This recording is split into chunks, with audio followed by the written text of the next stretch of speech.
ఇంచుమించు సాధనా పద్ధతులన్నింటిలోనూ రెండు ప్రధాన అంశాలున్నాయి. ఒకటి స్వయం కృషితో అభ్యాసము, రెండవది గురువు సహాయ సహకారాలు. తగిన స్థితిని పొందటానికి స్వయం కృషితో అభ్యాసం మాత్రమే చాలదు. దీనికి దైవ కృప కూడా తోడ్పడవలసి ఉంది. ఈ కార్యనిర్వహణకు ఇది అత్యావశ్యకం. దివ్యకృప కేవలం గురుదేవుని ద్వారా మాత్రమే వ్యక్తిలోనికి ప్రవహించటం జరుగుతుంది.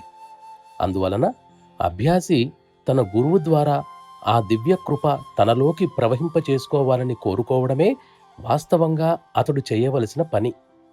స్వయం కృషితో చేసే అభ్యాసం ఆ దివ్యకృపకు మనలను పాత్రులుగా చేయటానికి ఒక సాధనం మాత్రమే. నేను ఈ విధంగా చెప్పడానికి కారణం మతపరమైన గురుత్వాన్ని సమర్థిస్తున్నానని అర్థం కాదు.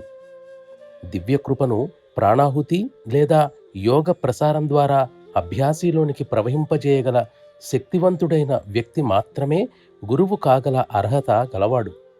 అట్టి అర్హుడైన గురువును ఎన్నుకోవటం నిజంగా ఒక సమస్యే. కానీ గురువుల అర్హతను పరిశీలించే సులభ పద్ధతిని ఒకదానిని నేనిక్కడ సూచిస్తాను. నీవు ఎవరితోనైనా కలిసి ఉండే అవకాశం వచ్చినప్పుడు అతని సాంగత్యం వల్ల నీలో శాంతి, ప్రశాంతతలు పెంపొందాయా లేదా అని నీ మనస్సులో నిర్విరామంగా చెలరేగుతున్న భావనల ఉధృతం నీ మనస్సుపై భారం కలగజేయకుండా తాత్కాలికంగానైనా చల్లబడిందా లేదా అని తెలుసుకోవడానికి ప్రయత్నించు. ఆ విధంగా చల్లబడితే నిజానికి నీకు ఆయన గురువుగా ఉండడానికి అర్హుడే. ఆయనే నీ జీవిత సమస్యల్ని పరిష్కరించటానికి నీకు సహాయపడగల వ్యక్తి అని నీవు నిర్ధారించుకోవచ్చు.